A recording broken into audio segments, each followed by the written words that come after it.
산과 시내와 붉은 노을과 땅의 모든 것 주 다스리. 아멘. 내야 내 갈망 유일한 소망 주님 날 다스리는 것. 주 오셔서 통치하소서. 헛된 나의 꿈 어둠 거두사 내 모든 것 다 드리니 오셔서 다스리소서.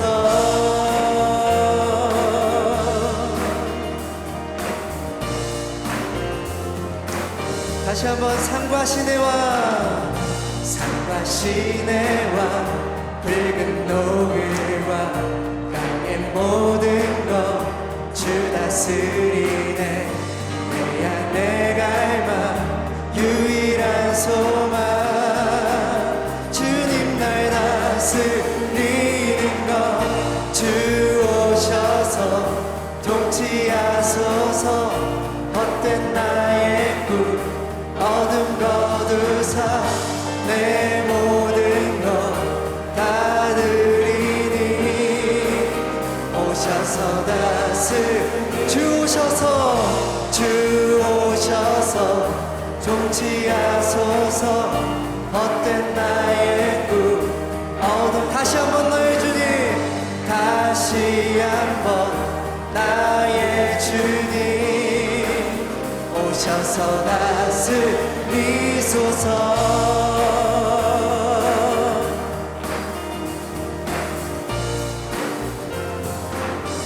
생각을 넘어 모든 말보다 나의 생활이 바라게 하소서. 세상 그 어떤 것보다 소중한 내 주님 날 이끄심을 주 오셔서 통치하소서. 헛된 나의 꿈 어둠 거두사 내 모든 것 다 드리니 오셔서 주 오셔서 통치하소서. 헛된 나의 꿈 어둠 거두사 다시 한번 나의 주님 오셔서 주 오셔서 통치하소서. 다시 한번 너의 주님, 다시 한번 나의 주님 오셔서 다스리소서. 오셔서 다시 한번 오셔서 다스리소서. 아멘.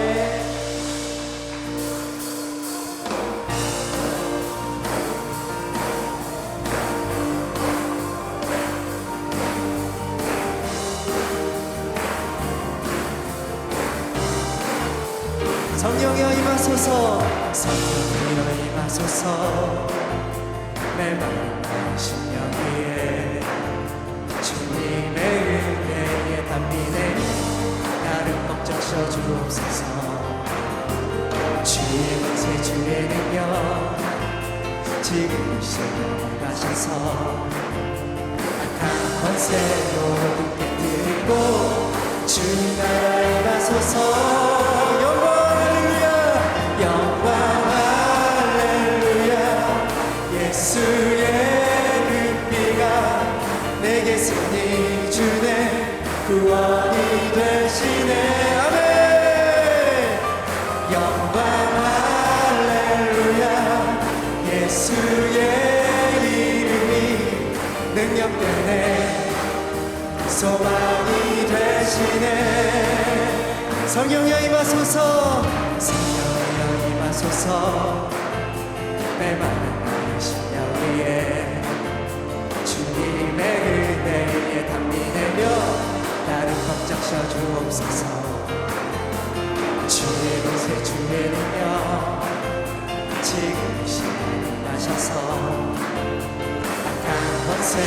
드리고 주님 나라 임하소서. 영광 할렐루야 영광 할렐루야.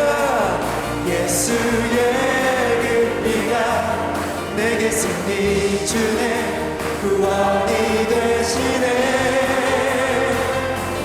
영광 할렐루야.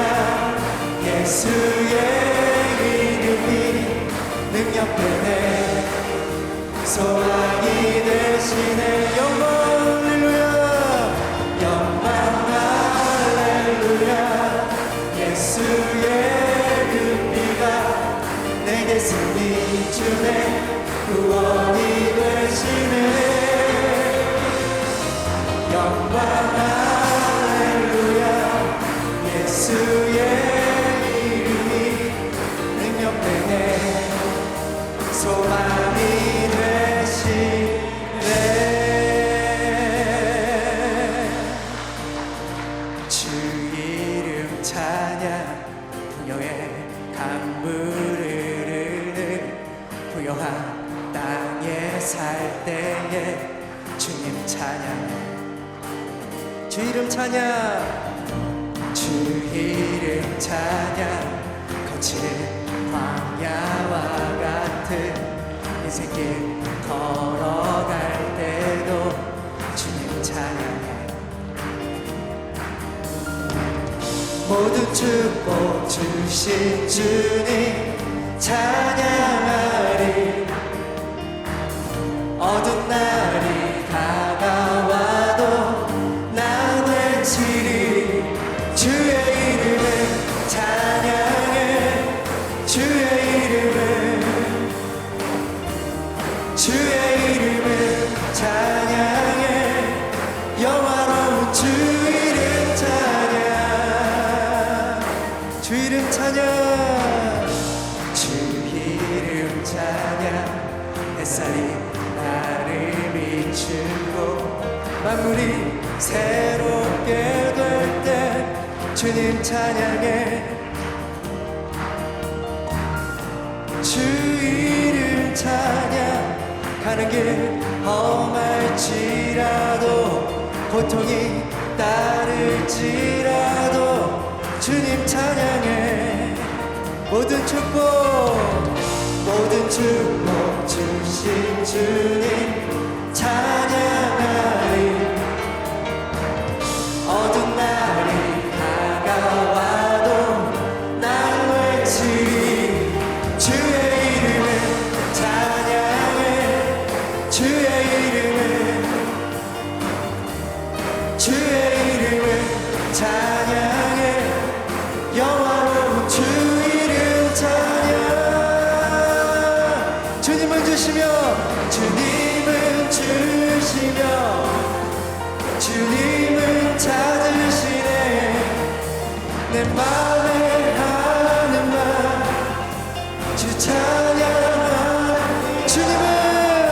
주님은 주시며 주님은 찾으시네. 내 맘에 하는 말 주 찬양합니다. 주의 이름을 찬양해. 주의 이름을 찬양해. 영화로운 주 이름 찬양. 주의 이름을 찬양해. 주의 이름을 찬양해. 영화로운 주 이름 찬양. 우리의 찬양을 받기에 합당하신 주님 모든 영광과 찬양을 받아 주시옵소서. 아멘. 우리 앉으셔서 마지막 찬양하겠습니다.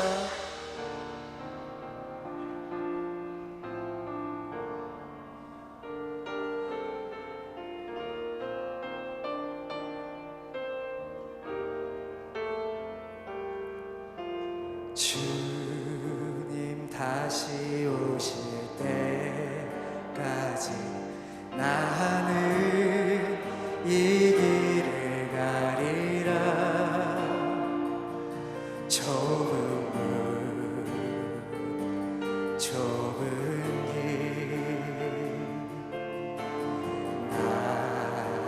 십자가 지고 나의 가는 이 길 끝에서 나는 주님을 보리라. 영광의 내 주님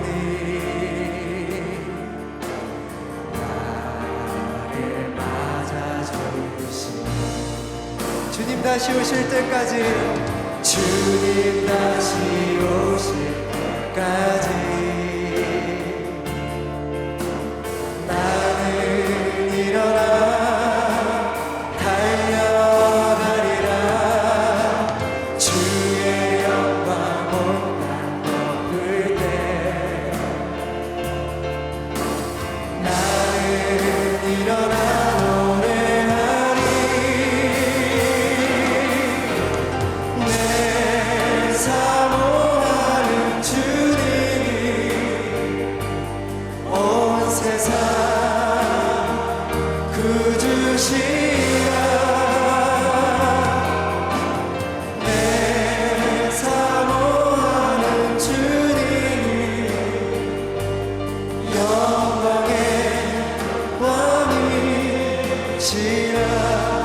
다시 한번 주님 다시 오실 때까지, 주님 다시 오실 때까지 나는 이 길을 가리라. 좁은 길 나의 십자가 지고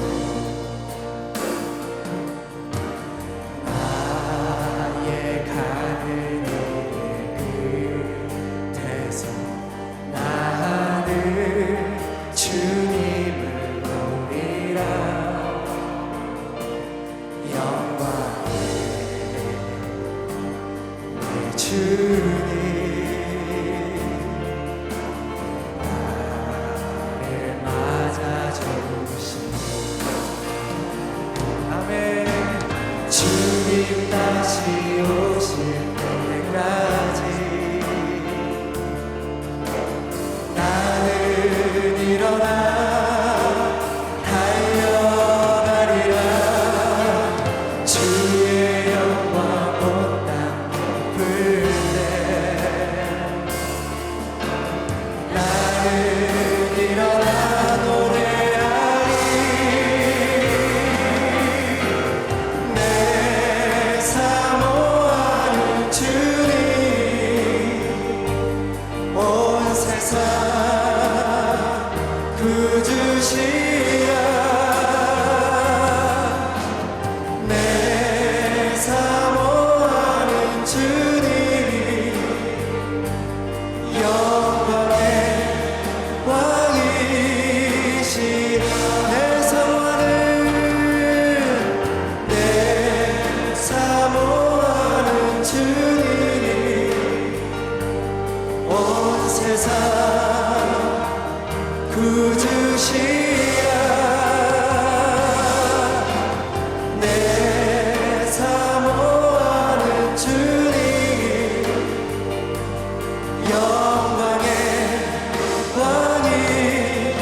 주님의 높고 주님의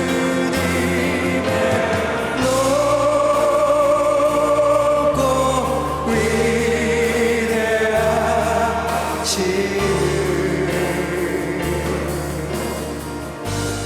내 영혼이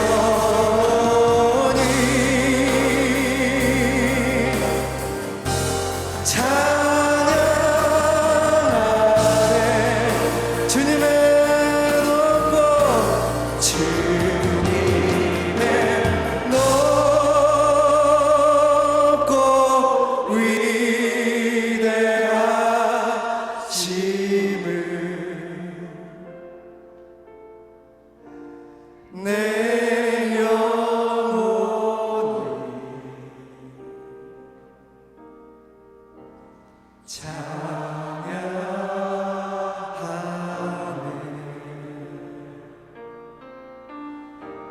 주님의 높고 위대하심을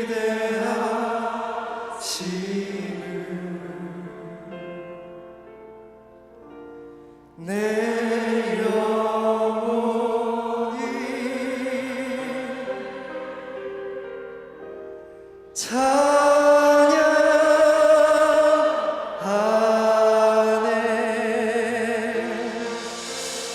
합심하여 기도하겠습니다. 모든 우주와 만물을 다스리시며 주인이신 전능하신 하나님 아버지, 오늘 이 거룩한 주일 아버지의 긍휼하신 사랑에 힘입어 주님 앞에 나왔사오니 저희들이 드리는 이 예배가 향기로운 산제사로 주님 한 분만 홀로 영광 받으시옵소서. 하나님의 뜻을 거스리는 세상의 압박 속에서 살아가는 저희들이 낙심하고 좌절하여 하나님의 뜻을 멀리하여 영적으로 죽어있던 삶을 살았던 한 주를 아버지 앞에 고백합니다.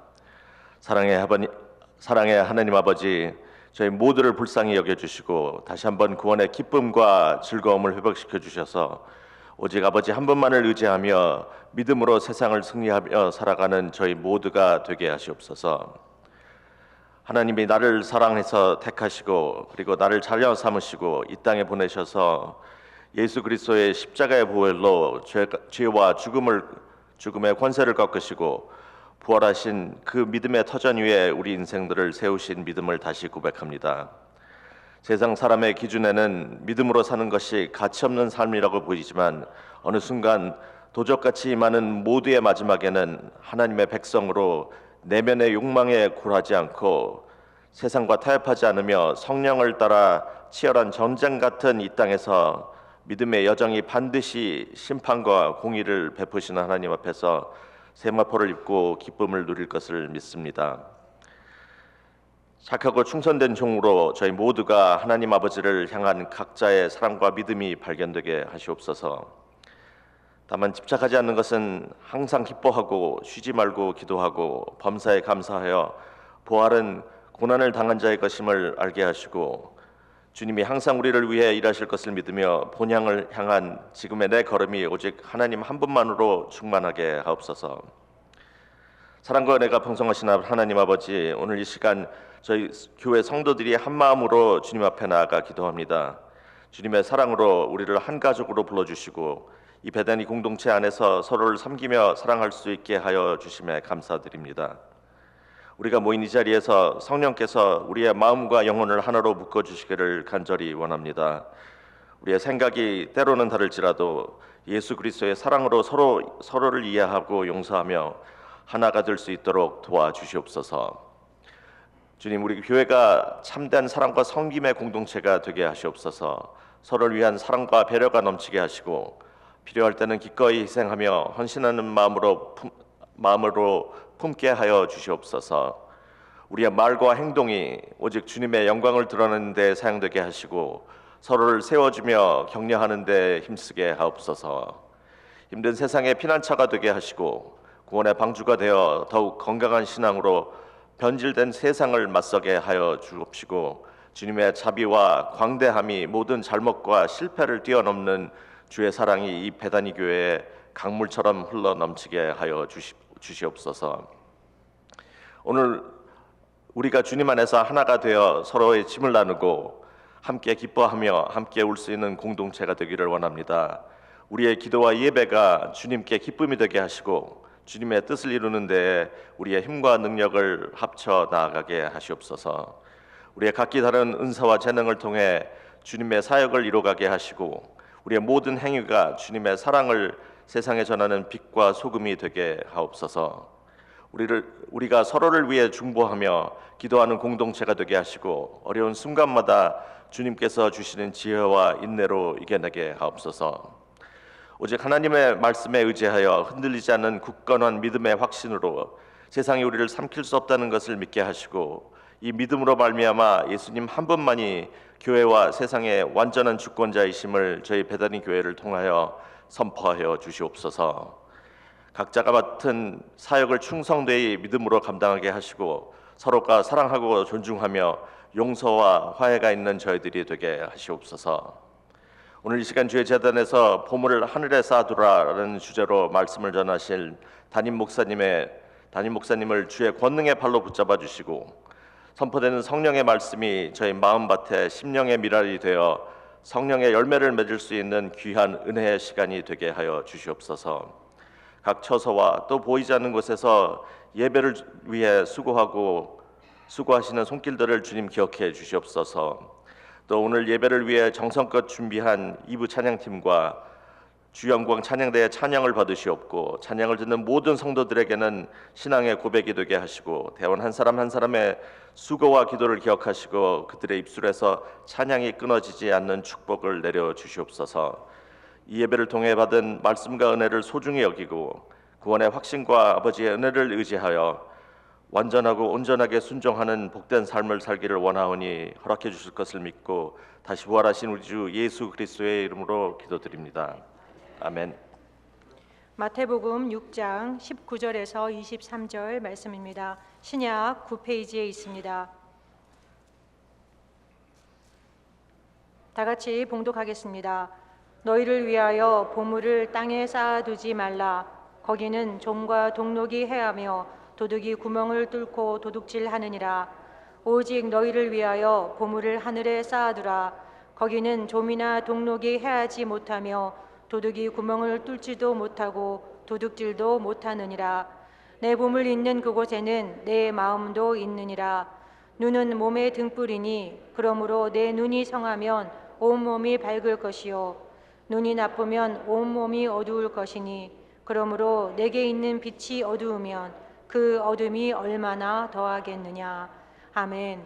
이는 하나님의 말씀입니다. 주 영광 찬양대에 나오셔서 찬양 올려드린 후에 담임 목사님께서 산상수훈 8번째 보물을 하늘에 쌓아두라 라는 제목으로 말씀 전하실 적에 많은 은혜 받으시기 바랍니다.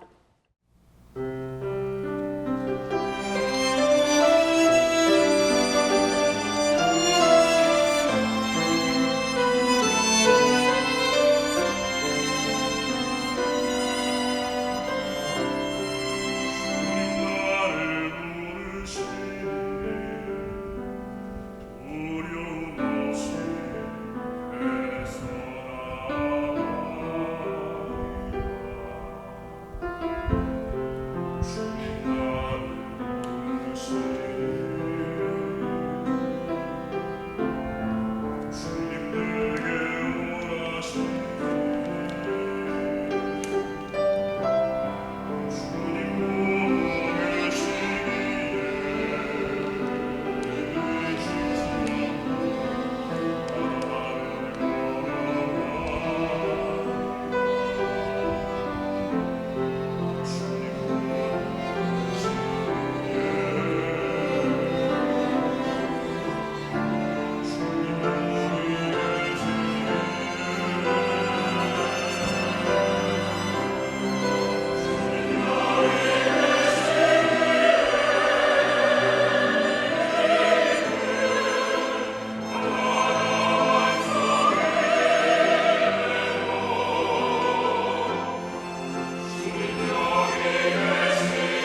할렐루야.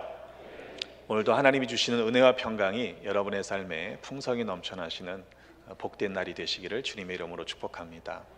주님을 사랑하시죠? 네. 얼마큼 사랑하세요? 하늘만큼, 땅만큼 우리가 표현할 수 있는 가장 큰 표현인 줄로 믿습니다. 날마다 더 하나님을 사랑할 수 있는 하늘 백성 되시기를 주님의 이름으로 축복합니다. 운동 경기를 보면 종목마다 다양하게 그 경기의 결과를 판단합니다. 그래서 어떤 경우에는 이제 승패, 두 팀이 싸워서 이기고 지느냐를 따지는 경기가 있는 반면에 어떤 경기는 기록이 이제 중요하죠. 그래서 그 개인 경기가 그 기록을 뛰어넘어야 하는 경기도 있습니다. 근데 이 자신의 한계에 도전하는 선수들의 노력을 보면 정말 눈물겨울 때가 있어요.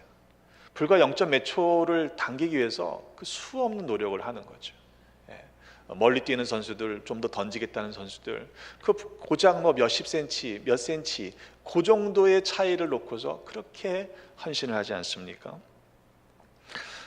자신의 한계를 뛰어넘는 것은 실은 모든 영역에 있어서 쉬운 일은 결코 아닙니다. 공부도 마찬가지죠. 제가 30 넘어서 유학을 왔는데요, 토플 공부하는 게 그렇게 힘들더라고요. 공부할 때는 그게 어려운 줄 몰랐는데 한 10여 년 영어 안 하다가 30대에 와서 토플 공부를 하는데요, 어느 정도 점수를 올리니까 그 1점, 2점 더 올리는 게 쉽지가 않더라고요. 그래서 제가 한마디 듣고는 심기일전해서 간신히 성적을 냈습니다만 성적을 내는 것 자체가 쉽지는 않아요. 임계점이라는 물리학의 용어가 있습니다. 물질의 구조와 성질이 바뀌는 어떤 그런 환경, 상태의 온도와 압력을 가리키는 단어입니다. 예를 들어서 물이 액체에서 기체로 변화되기 위해서는 끓는 점이 100도라고 얘기하잖아요. 물론 부글부글 끓기 시작하지만 그러나 100도가 되어야만 그 액체 상태의 물이 기체로 기화되는 것을 보는데 그 100도의 상태가 임계점이라고 볼 수 있는 것이죠. 단 1도가 부족해도요, 그 임계점에 도달하지 못하면 그것을 넘어가지 못하게 되는 것입니다. 저는 신앙도 영적 임계점이 있다고 생각합니다. 사실 뭐 어제나 오늘을 비교해보고 또 10년 전과 오늘을 비교해보면 그냥 그런 것 같아요. 뭐 크게 달라진 것 같지 않지 않습니까? 그런데 여러분 스스로에게 각자 아직 넘지 못한 영적 임계점이 있다는 사실을 여러분 한번 생각해 보신 적이 있습니까? 내가 그 영적 임계점을 넘지 못하면요, 우리의 신앙은 발전이 없는 거예요. 이 정도면 괜찮지, 뭐 나는 옛날에 충분히 충성했으니까 이 정도면 나는 만족해 라고 혹시 생각하고 있다면 여러분 그것은 신앙적 게으름이라고 여겨야 한다. 저는 그렇게 생각합니다. 나는 그런 거 없다, 나는 괜찮다, 혹시 그런 마음으로 오시는 분들이 있다면 오늘 말씀이 여러분에게 영적인 임계점을 넘길 수 있는 도전이 되시기를 주님의 이름으로 축복합니다. 여러분 스스로에게 한번 물어보세요. 나는 모든 것이 아멘으로 받아들여집니까? 근데 아닐걸요. 말씀을 들을 때도 에이 그건 아니지, 동의가 안 되는 부분이 분명히 한두 개씩은 있으실 거예요. 혹 마음속에서 인정되지 않는 것뿐만 아니라 반감이 드는 내용들이 있습니까? 여러분 곰곰이 한번 스스로를 생각해 보십시오. 어쩌면 그것이 여러분의 영적 임계점에 해당하는 부분일 수 있습니다. 아직도 성경 말씀을 통해서 내 인생이 조정되지 않은 부분이라는 거예요. 하나님의 말씀이 분명하다면 그 말씀을 내가 아멘으로 받아들일 수 있어야 하는데 그게 아직 마음속에 불편한 부분이 한두 가지씩은 있을 거라는 이야기입니다. 마가복음 12장 41절로 보면 예수님께서 아주 좀 독특한 행동을 하시는 장면이 나옵니다. 헌금함을 대하여 앉으셨어요. 무리가 어떻게 헌금함에 돈을 넣는가를 보실새 여러 부자는 많이 넣습니다. 반면에 한 가난한 과부는요, 조용히 와서 2렙돈, 곧 한 고드란트를 넣었다고 그랬어요. 이 2렙돈은요, 요즘 말로 치면은 페니에 해당합니다. 가장 작은 화폐 단위예요. 한 고드란트, 참새 반마리밖에 살 수 없었던 가장 작은 금액입니다. 여러분 가난한 과부는요, 생존의 문제가 걸린 사람이에요. 누군가 도움을 받지 않으면, 자기를 도와주지 않으면 살아갈 수 없던 사회적 약자가 과부라고 하는 신분입니다. 그런데 예수님께서 뭐라고 대답하십니까? 내가 진실로 진실로 너에게 이르노니 이 가난한 과부는 헌금함에 넣는 모든 사람보다 많이 넣었다. 아니, 지금 여러 부자가 헌금을 많이 했잖아요. 그런데 그것보다 이 가난한 과부의 2렙돈이 더 많은 헌금이다 라고 말씀하고 있습니다. 왜입니까? 그들은 다 풍족한 중에서 넣었거니와 이 과부는 그 가난한 중에서 그가 가진 생활비 전부를 넣었기 때문이다. 이렇게 말씀하시죠. 예수님은 당시 사람들을 사실 매우 불편하게 하셨습니다. 난처하게 하셨어요. 어떻게 보면 취미가 좀 고약하셨다 싶을 정도로 그런 행동을 하셨어요. 만일 제가 여러분이 예배당에 들어오는 헌금함 앞에 앉아서 여러분이 헌금을 어떻게 넣는지를 지켜보겠다고 생각해 보세요. 여러분이 편한 마음이 드시겠습니까? 그 자체가 문제가 될 겁니다. 더군다나 누가 헌금을 많이 했느니 헌금을 적게 했느니 라고 제가 이야기하면요, 아마 10의 9반은 무슨 저런 목사가 있어, 저것도 목사야 그러면서 아마 교회를 나가실 가능성이 높습니다. 왜 예수님은 그렇게 불편한 말씀을 자주 하시는 걸까요? 왜냐하면 사람들에게 그 물질이 가장 중요한 요소로 여겨지기 때문임을 너무 잘 아셨기 때문에 그래요. 여러분은 하나님 앞에서 헌신을 어떻게 하십니까? 여러분이 정말 정직하게 하나님과의 관계 속에서 하나님을 사랑하기 때문에 최선을 다해서 힘에 지나도록 자원하는 마음으로 드리는 모습이 여러분 안에 있습니까? 여러분, 물질의 문제를 해결하지 않고서는요, 결단코 하나님을 섬길 수 없습니다. 그래서 오늘 19절, 20절, 21절에 이런 말씀을 반복하고 계시는 겁니다. 너희를 위하여 보물을 땅에 쌓아두지 말라. 거기는 좀과 동독이 해하며 도둑이 구멍을 뚫고 도둑질하느니라. 오직 너희를 위하여 보물을 하늘에 쌓아두라. 거기는 좀이나 동록이 해하지 못하며 도둑이 구멍을 뚫지도 못하고 도둑질도 못하느니라. 네 보물이 있는 그곳에 내 마음도 있다. 이렇게 말씀하십니다. 이 표현이 대조되고 있습니다. 보물을 땅에 쌓아두는 것과 보물을 하늘에 쌓아두는 경우입니다. 땅에 쌓아둘 때는 좀과 동록이 해하며 도둑이 구멍을 뚫고 도둑질합니다. 안전하지 않죠. 오래 보관할 수 없습니다. 여러분, 해한다, 해가 된다, 이 단어는요, 실은 16절에 얼굴을 흉하게 한다라는 단어에 사용되었던 연결 동사입니다.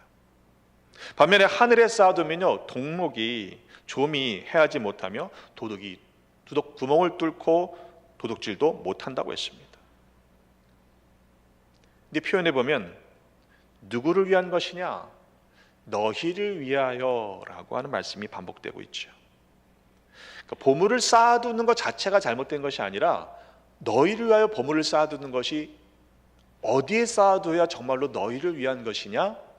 이 말씀을 하고 계시는 겁니다. 진짜로 너희를 위해 제대로 보물을 쌓아두려면 하늘에 쌓아둬야 한다는 거죠. 진짜 보물이 무엇인지 그 보물을 잃지 않도록 너희를 위한 보물이 되도록 깨달아라 말씀하고 계시는 것입니다.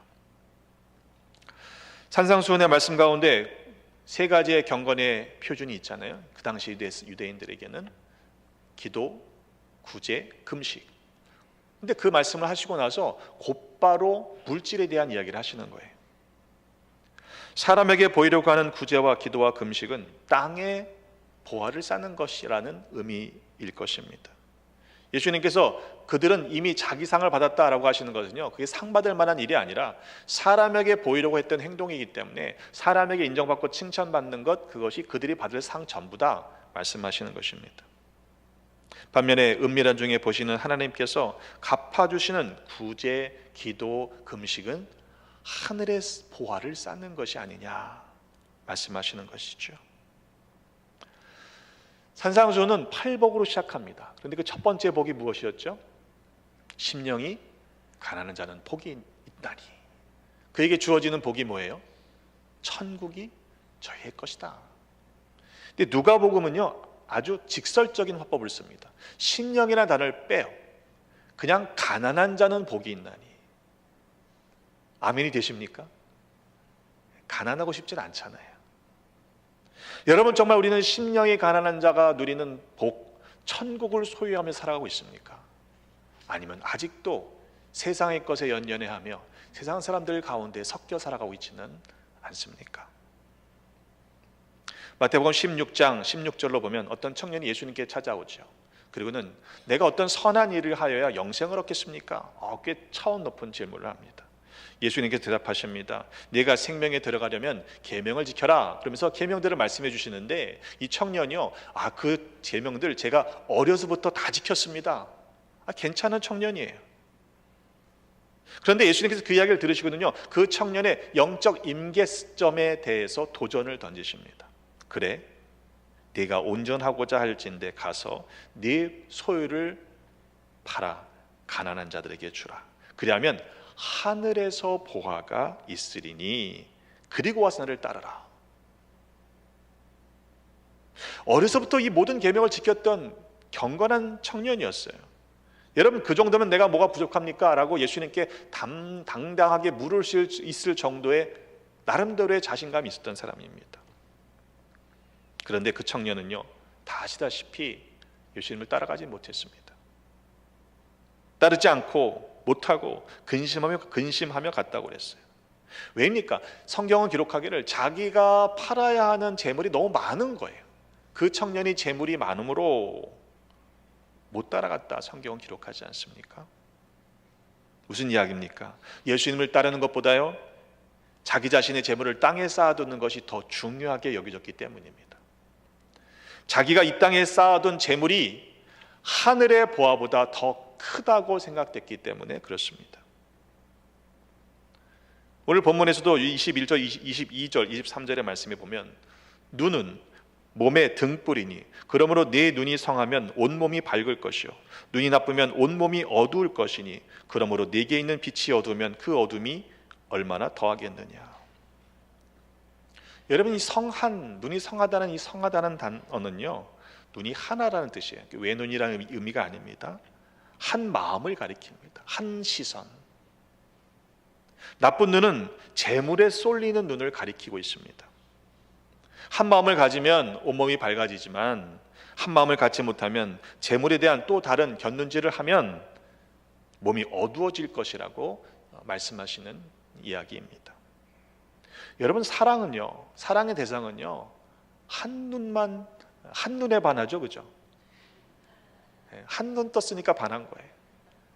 곁눈질하면 그 사랑은 온전한 사랑이라고 말할 수 없습니다.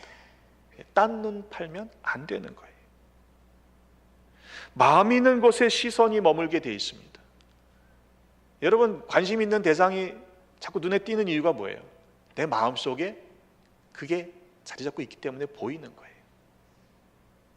뱀의 유혹을 받았던 이후 하와가 선악을 알게 하는 나무의 실과를 보았어요. 나무를 보았을 때 늘 보았던 나무인데 달리 보이는 겁니다. 창세기 3장 6절에 보니까 여자가 그 나무를 본즉 먹음직도 하고 보암직도 하고 지혜롭게 할 만큼 탐스럽게 보였어요. 그래서 그 여자가 열매를 따먹고 자기와 함께 있는 남편에게도 주었다 그랬습니다. 늘 보던 나무예요. 그런데 뱀의 유혹을 받고 나니까 그게 그렇게 달리 보이더라니까요. 마태복음 5장 28절의 말씀에도 예수님께서 분명하게 말씀하십니다. 나는 너희에게 이르노니 음욕을 품고 여자를 보는 자마다 마음에 이미 간음했다. 시선의 문제로 끝나지 않습니다. 마음의 문제까지도 하나님은 기뻐하지 않으시는 것입니다. 요한일서 2장 16절에 이는 세상에 있는 모든 것이 육신의 정욕과 안목의 정욕과 이생의 자랑이니 이 모든 것은 아버지께로부터 온 것이 하나도 없고 모두가 다 세상으로부터 온 것이라고 말씀하고 있습니다. 여러분이 지금 마음에 품고 있는 것이 내 눈에 들어온다니까요. 뭐가 제일 많이 보이십니까 요즘에? 둘 중에 선택하기가 어려운 것들이 있어요. 짬뽕과 짜장면, 이거는 영원한 난제예요. 뭘 먹어야 할지 항상 고민이 되잖아요. 근데 여러분, 이걸 가지고 시간을 끄시는 분들은 사실은 선택장애입니다. 오늘 짜장면 먹으면 다음번에 짬뽕 먹으면 되는 거예요. 그렇잖아요. 그러니까 비슷비슷한 건요, 갈등을 일으키게 됩니다. 이걸 할까 저거 할까, 이거 할까 저거 할까. 근데 여러분, 월등한 차이가 있는데 그걸 가지고 고민하시는 분은 없어요. 그렇잖아요. 탕수육과 짬뽕을 워낙 좋아하시는 분들은 어쩔 수 없겠지만 가치를 보면 탕수육이 좀 더 맛있잖아요. 그죠? 여러분, 우리가 지금 어떤 선택을 할지를 갈등하고 있다면 그건 내가 비슷하게 여기고 있다는 이야기의 반증입니다. 그 사람이 무엇을 선택하는지를 보면 그 사람에게 있어서 적어도 그것이 그 사람에게는 보물이라는 이야기예요. 더 귀하게 여기는 가치를 그는 선택하기 때문입니다. 아주 오래전 이야기입니다. 제가 어렸을 때인데요. 섬기시던 교회, 아버지께 섬기시던 교회에 할머니 권사님이 계셨어요.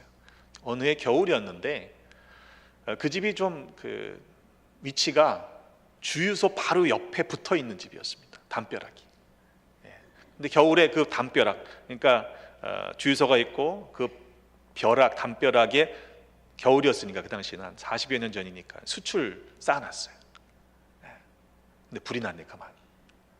그러니까 이 벽이 붙어 있으니까 얼마나 난리가 났겠어요. 막 불이 나서 연기가 나니까 이 집은 난리가 난 겁니다. 막 연기가 나죠. 소방차들은 와서 물을 뿌려대죠. 그러니까 이제 큰 아들이 노모인 할머니 권사님을 일단 거동이 불편하시니까 급하게 밖으로 모셔 나오고, 그리고는 뭐라도 하나 건져보겠다고 또 들어간 거예요. 밖에서 연기가 막 나고 소방차들이 물을 뿌려대니까 뭐 도통 정신이 없습니다. 할머니 권사님은 아무것도 하실 수 없으니까 밖에서 그냥 기도하시는 거예요. 하나님 기도하십니다. 근데 이 큰아들이 뭘 들고 나왔는지 아세요? 당시에 TV가 귀했거든요. TV를 들고 나오다가 다리를 다쳤어요. 보물 1호였던 거죠. 그 당시에는 그 집의 보물 1호가 TV예요. 근데 이제 불이 다 꺼지고 나서 연기가 다 사라지고 나서 들어가 보니까요, 이 집은 안 탔어요. 안 타고요, 골목에 하나 있고 옆에 집이 탔어요. 놀랍지도 않으시죠? 여러분, 우리가 그런 상황이 되었다면 여러분은 무엇을 들고 나오시겠습니까? 딱 하나만 들고 나올 수 있다면 아마 여러분에게 가장 소중한 것을 들고 나올 겁니다. 그게 보물이잖아요. 여러분, 하늘의 보물을 쌓으라는 말을 오해하지 않으시기를 바랍니다. 하나님께 보물이 필요할까요? 아니요, 하나님께 보물이 필요 없어요. 하나님께 우리가 무엇인가를 드린다고 해서 하나님께 무엇인가 더해지는 것이 아닙니다. 하나님께 우리가 무엇인가를 드리지 않는다고 해서 하나님이 모자라신 분은 아닙니다. 왜요? 하나님은 천지 만물을 지으신 분이시잖아요. 만물의 주가 되시잖아요. 모든 게 다 하나님의 것인데 하나님께 뭐가 필요하겠어요? 그러나 하나님이 원하시는 것은 무엇입니까? 우리의 마음이 어디 있는지를 보시는 거예요. 하나님은 단지 우리가 하나님을 그 세상의 어떤 것과도 바꿀 수 없는 가장 귀한 분으로 여기고 있는지, 그만큼 사랑하고 있는지를 알기를 원하시는 거죠. 정말 하나님이 우리에게 가장 귀한 분이라고 우리 그렇게 고백한다면 하나님께 드리는 것이 아깝지 않아야 합니다. 왜 아까운 마음이 들까요? 실은 마음이 없기 때문에 그런 거예요. 여러분, 혹시 손주들이 있으신 분들은 손주들한테 뭘 주는 게 아까우세요? 아까워 죽겠어요? 아니잖아요. 사랑하는 대상이 있다면 그 대상에 뭔가를 더해주지 못해서 문제지, 할 수 있는 만큼 최선을 다하고 싶은 것이 사랑이라는 것 아닙니까? 여러분, 여러분의 헌신도, 헌금에 대한 이야기를 하는 것도요, 헌금이 중요해서가 아니에요. 헌금이 기본이기 때문에 그래요. 하나님과의 관계에 있어서 물질의 문제를 넘어가야 하는 임계점이 있는데, 그것이 가장 기본적인 것이 헌금 생활이기 때문에 그렇습니다. 웨슬리 목사님이 뭐라고 얘기하는지 아시잖아요. 지갑이 회개하지 않고서는 회개한 게 아니다.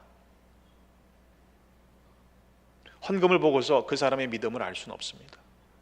그러나 그 사람의 믿음은 그 헌금에 담겨 있다라고 저는 생각해요. 이런 헌금에 대한 설교가 혹시 이제 설교 주제로 잡혀지면 불편한 게 느껴져요. 그리고 꼭 그 주일 지나고 나면 안 보이는 가정들이 한두 가정이 있습니다. 마음에 안 든다는 거죠. 여러분, 목사가 마음에 들면 헌금하고 목사가 마음에 안 들면 헌금 안 하실 겁니까? 목사 때문에 하는 게 아니잖아요. 여러분을 위해서 드리는 말씀이에요. 여러분, 한번 넘어가 보세요. 성경에 있는 말씀인데 오죽하면 나를 좀 시험해봐라 라고 하나님 말씀하시겠습니까? 내가 아직 이 부분을 넘어가지 못했다면 하나님과의 관계 속에서 이 물질의 문제를 나는 해결하지 못했다는 이야기입니다. 바꿔 얘기해보면 내 마음이 어디 있는지가 그 일을 통해서 나타나는 것이에요. 여러분은 과연 보물을 어디에 쌓아두고 있습니까? 분명한 건요, 여러분의 시간, 여러분의 관심, 여러분의 물질이 가장 많이 사용되고 있는 것이 여러분이 제일 중요하게 여기는 부분입니다. 그건 부인할 수 없는 사실이에요. 하나님께 쓰다 남은 것을 드리지 마십시오. 여러분에게 복이 되지 않습니다. 가난한 과부의 두 렙돈과 여러 부자의 많은 헌금을 어떻게 비교할 수 있겠어요? 예전에 들은 이야기인데요, 의사 선생님들이 많은 그 동네가 있었어요. 저기 오하이오 어디쯤이에요. 근데 뭐 11조를 해야 된다니까 의사 선생님들이 모여서 합의를 했습니다. 야, 우리 100불씩만 내자. 아주 100불이 11조의 표준이 되어버렸어요. 여러분, 일당 100불을 버는 그분의 100불의 헌금과 10만 불을 버는 사람의 100불의 헌금은요, 동일할 수가 없잖아요. 제가 좀 오늘은 구체적으로 말씀을 드릴게요. 헌금이 부족해서 드리는 말씀이 아닙니다. 하나님은 다 채우세요. 아마 우리 헌금위원, 개수위원들, 또 회계부랑 또 재정위원회는 제일 먼저 그런 은혜를 받는 귀한 부서예요. 하나님이 어떻게 채워주시는지, 역사하시는지를 눈으로 보잖아요. 여러분을 위해서 드리는 말씀입니다. 내가 정말 하나님 앞에 온전하게 헌신하고 있는가? 말라기서 1장 8절로 보면요, 하나님이 이런 말씀을 하세요. 너희가 눈먼 희생제물을 바치는 것이 어찌 악하지 아니하며 저는 것, 병든 것을 드리는 것이 어찌 악하지 아니하냐? 그것을 총독에게 드려보라. 총독이 기뻐하겠느냐? 받겠느냐? 만군의 여호와가 이르노라. 너희는 나 하나님께 은혜를 구하면서 우리를 불쌍히 여겨 주십시오 하면서 어떻게 이렇게 할 수가 있느냐? 내가 너희 중에 하나인들 받겠느냐?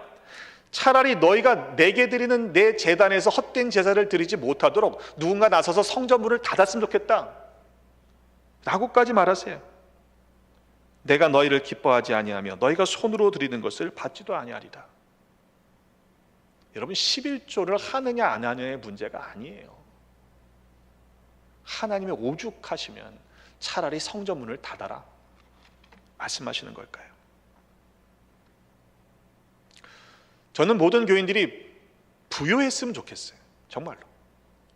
세상적인 부유보다 하나님께 대하여 부유한 자가 되시기를 주님의 이름으로 축복합니다. 그럼 하나님이 채워주세요. 오히려 세상적인 부를 탐하는 것은요, 성경적으로는 악이라고 말씀하고 있습니다. 그것은 우리에게 해가 됩니다. 디모데 전서 6장 9절에 보면 부하려 하는 자들은 시험과 올무와 여러 가지 어리석고 해로운 욕심에 떨어진다고 그랬어요. 곧 사람으로 파멸과 멸망에 빠지게 하는 것이라. 왜요? 일만 악의 뿌리가 된다는 거예요. 돈을 사랑하는 것이. 이 돈을 사모하는 자들이 미혹을 받아서 믿음에서 떠나 많은 근심으로 자기를 찔렀다고 그랬습니다. 여러분, 그러면 돈을 사랑하면 안 되는 거잖아요. 디모데전서 6장 17절로 19절에 보면 네가 이 세대에서 부한 자들을 명하여 마음을 높이지 말고 정함이 없는 재물에 소망을 두지 말고 우리에게 모든 것을 주사 후히 누리게 하시는 하나님께 소망을 둬라. 선한 사업을 많이 하고 나누어 주기를 좋아하며 너그러운 자가 되게 하라. 이것이 장래에 자기를 위하여 좋은 터를 쌓아 참된 생명을 취하는 것이니라. 보물을 하늘에 쌓아두는 것은요, 그런 거라는 거예요. 잠언 28장 20절에 충성된 자는 복이 많아도 속히 부자가 되려고 하는 사람은 형벌을 면하지 못한다고 했습니다. 그런 말씀은 말씀이고, 그래도 여전히 내가 부자가 되고 싶잖아요, 그죠? 근데 예수님이 말씀하셨어요. 야, 부자가 천국 들어가기 엄청 어렵다. 잠언 30장 7절로 9절에 보면 아굴의 잠언이 나옵니다. 근데 그가 하나님 앞에 두 가지를 구하고 있어요. 내가 죽기 전에 두 가지를 들어주십시오. 여러분 같으면 두 가지 소원 들어줄게, 무슨 소원을 비시겠어요? 내가 죽기 전에 내게 거절하지 마시옵소서. 곧 헛된 것과 거짓말을 내게서 멀리 하옵시며 하나, 나를 가난하게도 마시옵고 부하게도 마옵시고 오직 필요한 양식으로 나를 먹이시옵소서. 왜? 혹 내가 배불러서 하나님을 모른다 여호와가 누구냐 할까 하오며 혹 내가 가난하여 도둑질하고 내 하나님의 이름을 욕되게 할까 두려워함이니이다. 여러분, 일용할 양식을 주신 하나님이 우리의 아버지시라면 우리는 어떤 기도를 구해야 할까요? 잠언 11장 24절에 보면 흩어 구제하여도 더욱 부하게 되는 일이 있나니 과도히 아껴도 가난하게 될 뿐이라. 잠언 22장 9절에 선한 눈을 가진 자는 복을 받으리니 이는 양식을 가난한 자에게 줌이니라. 여러분, 가난한 자가 눈에 보이는 것이 복이라는 거예요. 그것이 선한 눈을 가진 사람이라는 말씀입니다.